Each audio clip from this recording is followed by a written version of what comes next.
जाए। सर एक important issue ये भी है, फजलुर रहमान साहब की पार्टी में बगावत, तोड़-फोड़ हो रही है, लोग भाग रहे हैं, कुछ निकाले जा रहे हैं। अंजाम सर क्या होगा? क्योंकि ये 4 लोग थे, आपको लगता है कि it's more like a pressure group Sherani sahab का, या इसकी कोई हकीकत भी है, इस जमात को खा जाएगा ये जो इससे जो अलहदगी इख्तियार कर रहे हैं, या ये चलता रहेगा?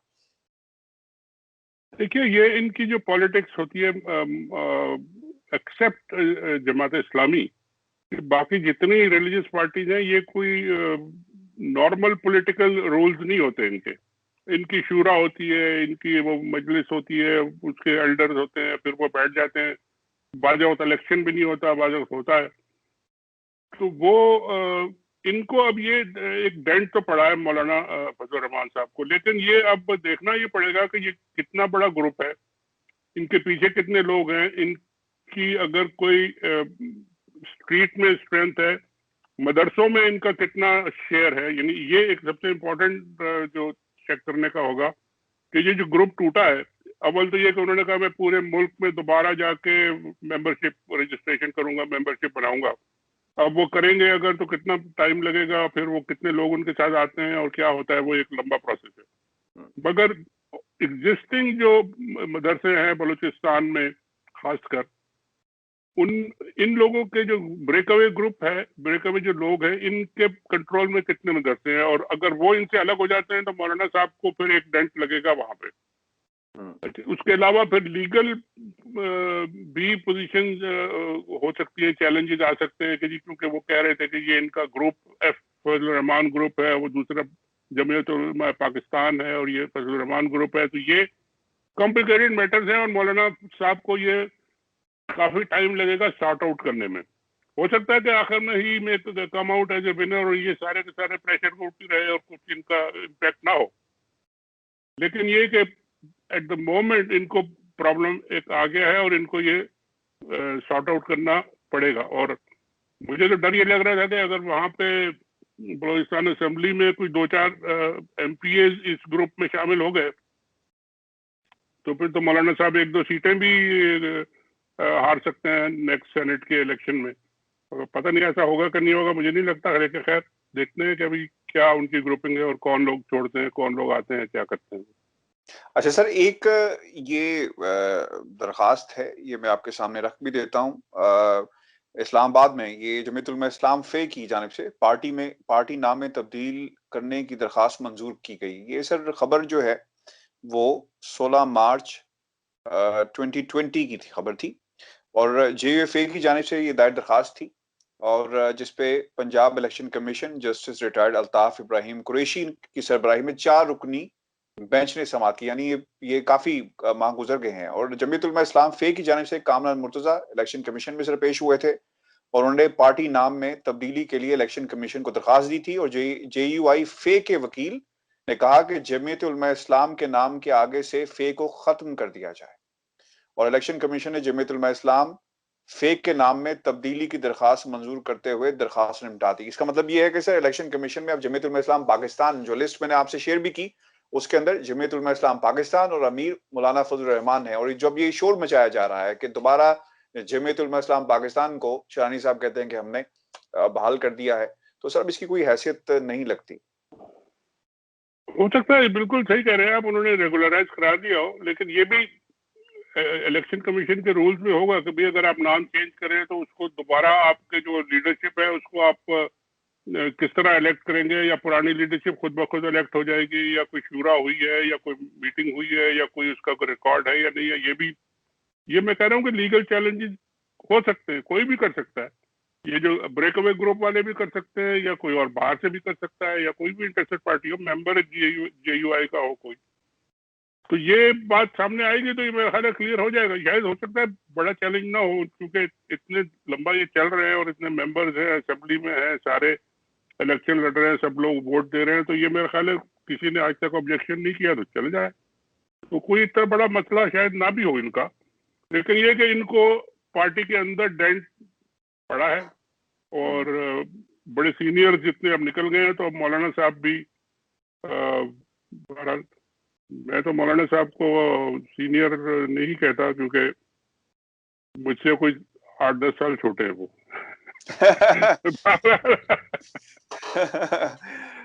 बिल्कुल सही सर, उनका सियासी कद भी हमें उस तरह नजर नहीं आया जिस तरह जरदारी साहब का सियासी कद जो नजर आया। और उन्होंने, खैर बहुत सारे लोग हमें इस पे भी क्रिटिसाइज करेंगे, लेकिन उन्होंने सियासत की है, इन तमाम लोगों के साथ सियासत की है। इस देखिए जरदारी साहब का हमेशा जो मैं जितना उनको क्लोजली बहुत घंटों घंटों बैठ के उनके साथ बातें भी होती थी और डिस्कशन भी होते थे पहले भी, और जब यहाँ न्यूयॉर्क में थे, वो 2 स्टेप आगे की सोचते हैं हमेशा, पॉलिटिक्स में भी और अपनी पर्सनल लाइफ में भी और अपने फाइनेंशियल लाइफ में भी और सब चीजों में। वो सोचते हैं कि अगर मुझे आज अगर मैंने डिनर पे बुलाया है तो मैं क्या बात करूंगा, और उसके बाद अगर बात में ये बात करूंगा तो उसका आगे क्या नतीजा निकलेगा, अगर ये लिख दिया तो क्या होगा, अगर ये इस तरह वो ही think 2 step ahead.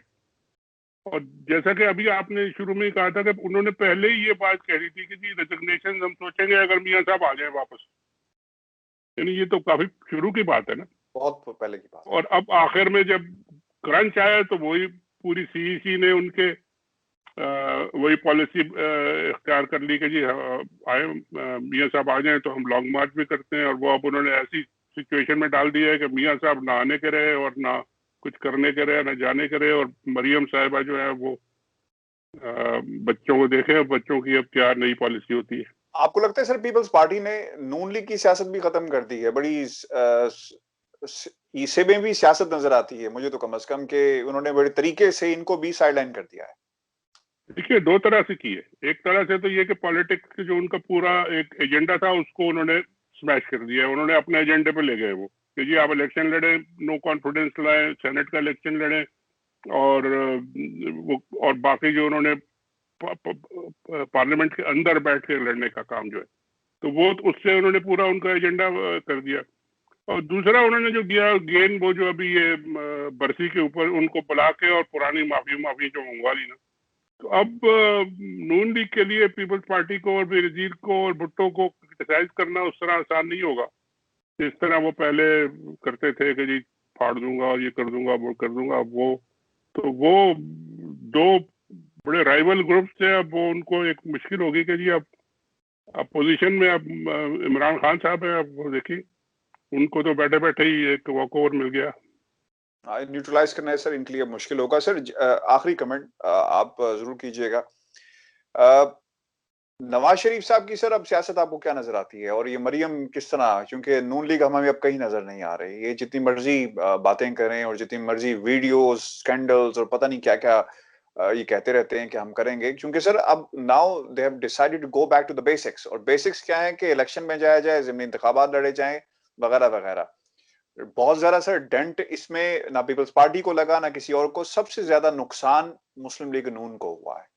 Future sir कैसे देखते हैं और क्या सजेस्ट करेंगे इस वक्त इनके? शायद सर मरियम नवाज आपकी बात सुने और इस वीडियो को भी देखें और कुछ उन्हें समझ में आए। देखिए इन्होंने जो पॉलिटिक्स ऑफ ब्लैकमेल शुरू की थी ना, उसका तो हो गया खात्मा। उन्होंने जितनी वीडियोस उन्होंने दिखानी थी दिखा दी, जितनी छुपा के रखी थी कि हम थ्रेट करते थे कि हम ये ले आएंगे वो ले आएंगे, वो बेचारे जज साहब भी मर गए जिनके बारे में वो वीडियोस थी, और किसी के बारे में होंगी, मगर ये इनको चेंज करना पड़ेगा। पॉलिटिक्स ऑफ ब्लैकमेल नहीं चलेगी, पॉजिटिव पॉलिटिक्स करें आप, जैसा कि जरदारी साहब ने उनको कहा है, और वो बड़ा तरीके से करते हैं वो ये काम। और उनका मतलब यही है कि जी पैसे वैसे खिलाएं लोगों को, पैसे लगाएं, आप वो खरीदें, जैसे सेनेट में होता है, जैसे बलूचिस्तान में हुआ, मेंबर्स को खरीदें बेचें। जो हॉर्स ट्रेडिंग वगैरह जो है ना, वो उनके लिए ज्यादा आसान और ज्यादा उसमें माहिर है वो, इनको भी वो उधर ही लाना चाहते हैं। मगर एक इसमें जो इम्पोर्टेंट बात होगी वो ये कि अगर ये सुप्रीम कोर्ट ने ऑर्डर दे दिया, ये जो पिटीशन की है गवर्नमेंट ने कि जी आप बाय शो ऑफ हैंड्स आप इलेक्शन कराएं, तो फिर ये हॉर्स ट्रेडिंग वाली गेम जो है ना, ये भी फिर खत्म हो जाएगी। क्योंकि फिर हर जगह मेरा ख्याल है फिर हर इलेक्शन और हर पार्लियामेंट में इलेक्शन जो है वो फिर इसी तरह होगा, क्योंकि एक प्रेसिडेंट अगर बन गया तो फिर वो हर जगह अप्लाई होना चाहिए, और होगा मेरा ख्याल है। सर ये जो प्रेडिक्ट किया जा रहा है पीपल्स पार्टी 19, नून लीग 18 अगर ऑब्वियसली जाती है, और फिर पाकिस्तान तहरीक इंसाफ 28 सीट्स जो हैं सेनेट के अंदर, ये इस वक्त कोई सिचुएशन बन रही है। सर, कैपिटलाइज करना होगा पाकिस्तान तहरीक इंसाफ को। इमरान खान, आपको क्या लगता है कि इस वक्त क्या सोच रहे हैं? ऑब्वियसली इन लोगों ने अपने लिए खुद मसाइल खड़े किए, लेकिन सेनेट के इलेक्शन के बाद इनकी स्ट्रेटेजी क्या होगी और हुकूमत की स्ट्रेटेजी क्या होगी? क्योंकि इस वक्त हमें हुकूमत की स्ट्रेटेजी ये नजर आई कि उन्होंने डिफेंसिव नजर आए, कुछ ऐसा इकदाम नहीं किए, मिनिस्टर्स वगैरह चेंज किए लॉन्ग मार्च के हवाले से, लेकिन इसके अलावा हमें कोई बड़े इकदाम नजर नहीं आए। क्या स्ट्रेटेजी होगी इमरान खान की, हुकूमत की, आफ्टर द सेनेट इलेक्शन? देखिए, एक तो उन्होंने अच्छा किया ये जो डिफेंसिव स्ट्रेटेजी रखी, क्योंकि जो भी उनके थिंक टैंक थे, जो भी एडवाइजर्स थे, पॉलिटिकल एडवाइजर्स थे, जो सीनियर थे, उन्होंने बैठ के ये डिसाइड किया होगा कि जी ये चलने वाला नहीं है, ये गाड़ी चलने वाली नहीं है, ये खुद ब खुद ही थक के रुक जाएगी। And they were probably right. तो इसलिए गवर्नमेंट डिफेंस पे बैठे रही, आराम से बैठे रही, और ये खुद ही थक हार के तो अब इस पोजीशन में पहुंच गए। अब देखिए, सेनेट के इलेक्शन में तो सीटें जो होती हैं वो ऑलमोस्ट 90% सीटें जो होती हैं वो तो नोन होती है कि कौन कितनी लेगा और कितनी उसकी स्ट्रेंथ है, क्योंकि वो प्रोपोर्शनल उस पर होती है। जी जी बिल्कुल। कुछ 2-4 सीटें ऐसी होती है जिनमें के मार्जिन होता है कि जी अगर 4 वोट चाहिए तो 3 है, तो हमें एक खरीदना है, तो किससे लें हम? वो या टेक्निकल सीट है या टेक्नोक्रेट की है या कोई और वुमेन सीट है, तो उस पर बार्गेनिंग हो जाती है, और वो होगी। और वो उसमें मेरा ख्याल है बार्गेनिंग करने वाले लोग इनके पास भी हैं। गवर्नमेंट के पास ज्यादा बार्गेनिंग पावर होती है कि जी वो अगर कैश हॉर्स ट्रेडिंग नहीं है तो कुछ और तरीके से वो ऑफर कर सकते हैं कि जी आप अगर आ जाए, हम कुछ पोजीशन दे देंगे, कुछ कर देंगे। मतलब है कि गवर्नमेंट के पास ज्यादा चांसेस होते हैं। तो ये देखते हैं, बेहतर गेम अगर इन्होंने किया तो 28 सीटें इनको मिल रही है, हो सकता है एक आध दो और खींच ले कहीं से, तो 30 सीटें होंगे, और फिर इनके अलाइज जो होंगे मिलकर ये एक अच्छा खासा ग्रुप बन जाएगा, और इनको लेजिस्लेशन में काफी आसानी हो जाएगी। क्योंकि डिपेंड करता है कि अगर नून लीग और पीपल्स पार्टी दोनों मिल गए और उन्होंने मिल के ये कोई स्ट्रेटजी बनाई कि हम मिलकर खेलेंगे, जैसे मुझे लगता नहीं है कि ये कभी इस तरह मिलेंगे। एक दूसरे के इंटरेस्ट को ये कभी भी वॉच नहीं करते। जैसा जरदारी साहब ने तो कहा था ना कि जी कोई जो लिखे हो वो होते हैं, कोई कुरान हदीस की आयतें थोड़ी होती हैं। अगर आपने एग्रीमेंट कोई कर लिया और कल उससे आप मुकर गए तो कहते हैं ठीक है, कोई हो सकता है, वो कर सकते हैं आप। तो ये इनकी पॉलिटिक्स तो यही चलेगी। लेकिन ये कि मार्च के बाद और बहुत बेहतर पोजीशन में होगी अपनी पीटीआई गवर्नमेंट, और फिर इन्हें इलेक्शन की तैयारी करनी है लोकल बॉडीज के, और उससे पहले अपनी पॉलिसीज को और ये जो फॉल्ट्स हैं, जो इनको इश्यूज आ रहे हैं, इसको थोड़ा मैनेज करना पड़ेगा, और शायद करेंगे वो। इसे अभी तक तो ये जो पीडीएम फॉल्ट लाइन में से कहता हूँ, बड़ा इसे इन्होंने जबरदस्त तरीके से हैंडल किया है, और देखते हैं फ्यूचर क्या होता है। बहुत शुक्रिया सर आपके वक्त का। व्यूअर्स, ये हमारा आज का शो था। अपने कमेंट्स में भेजिएगा और चैनल को सब्सक्राइब करना मत भूलिएगा। मुझे और शाहीन साहब को इजाजत दीजिए। अल्लाह ने कहा। Thank you.